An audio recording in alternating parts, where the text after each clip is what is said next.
Hey, welcome to this deep dive. We're going to be looking at something pretty significant today. Yeah, what's up? It's the case of Rümeysa Öztürk. She's a PhD student from Turkey, studied at Tufts University. Okay, I think I read something about this. She was detained by ICE, right? Exactly. And it just immediately brings up a lot of questions, Yeah.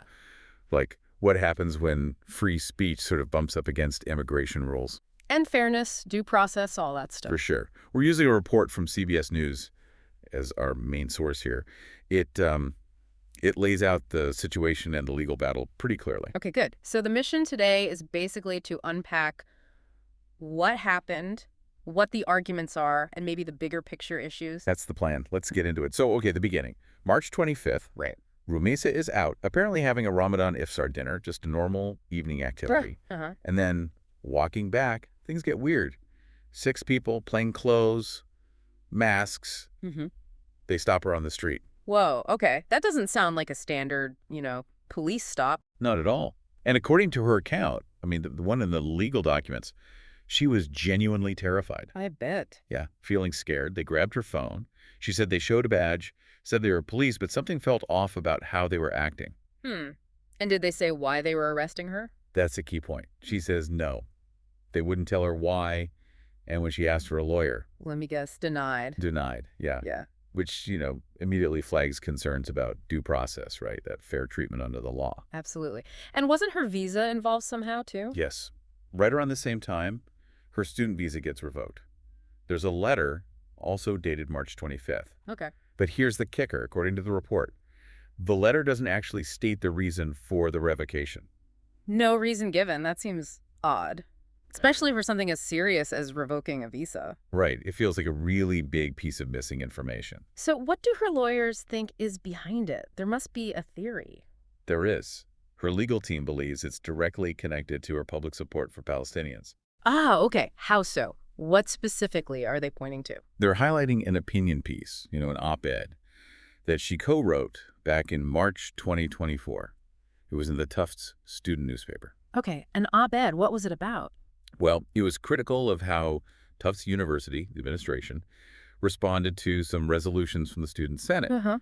Resolutions that were aimed at holding Israel accountable for what the students argued were violations of international law. Gotcha.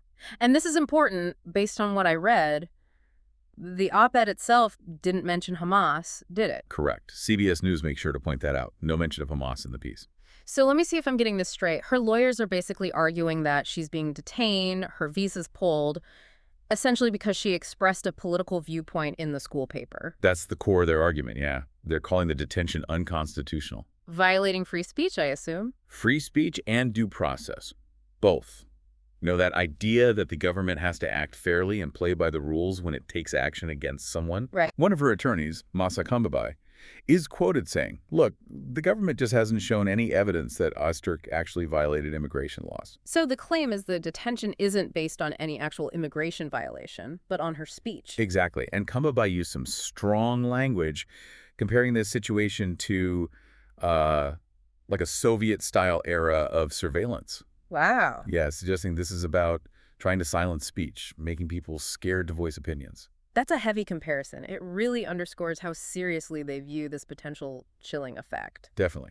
You think about other international students, right? Yeah. Would they hesitate to speak out on campus if they see this kind of thing happening? It certainly could make people think twice. It touches on academic freedom, open discourse, all that. So after the initial detention in Somerville, Massachusetts, things get even more complicated. The report details this series of transfers. Oh, yeah. Where did they move her? Okay, so from Somerville, she goes to Methuen, still in Mass, then up to Lebanon, New Hampshire, then over to an ICE office in St. Albans, Vermont, held there overnight, and then flown all the way down to a detention facility in Basel, Louisiana. Louisiana. Wow.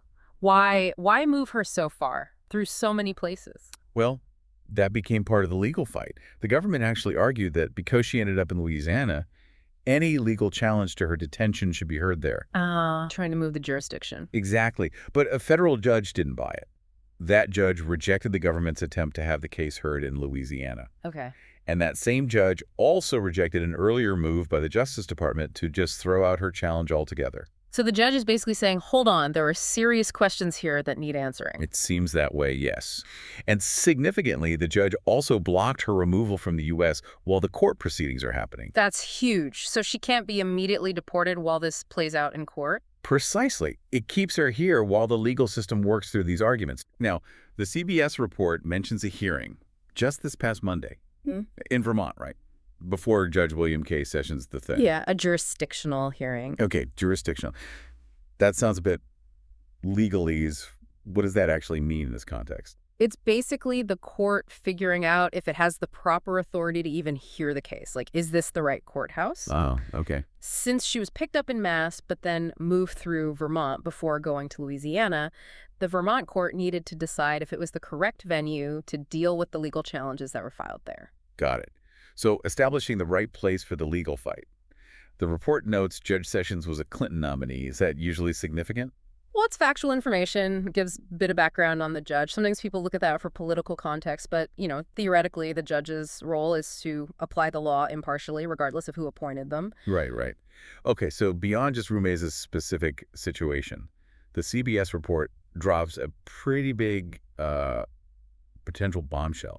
It suggests she might be just one of potentially hundreds of students at U.S. universities whose visas have been revoked or stopped. Hundreds. For similar reasons, like alleged support for Palestinians. That's what the report alleges, yes. Public support for Palestinians being the connection. Wow. If that's true, that takes this from an individual case to possibly a much wider pattern. Exactly.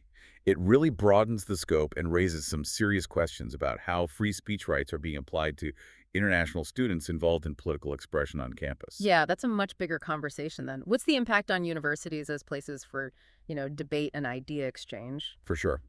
So let's just quickly recap. We've got Rümeysa Öztürk, Tufts PhD student, detained by ICE. Visa revoked around the same time, reason unstated in the letter. Her lawyers argue it's retaliation for her op-ed, criticizing Tufts' handling of resolutions about Israeli accountability. They claim it violates her constitutional rights, free speech, due process. There's been a legal fight over where the case should be heard, and a judge has blocked her deportation for now. And this whole thing might be part of a much larger trend affecting hundreds of other international students. That pretty much sums up where things stand based on the reporting. And that hearing just happened, so this is definitely still developing. It really is. It makes you think, doesn't it?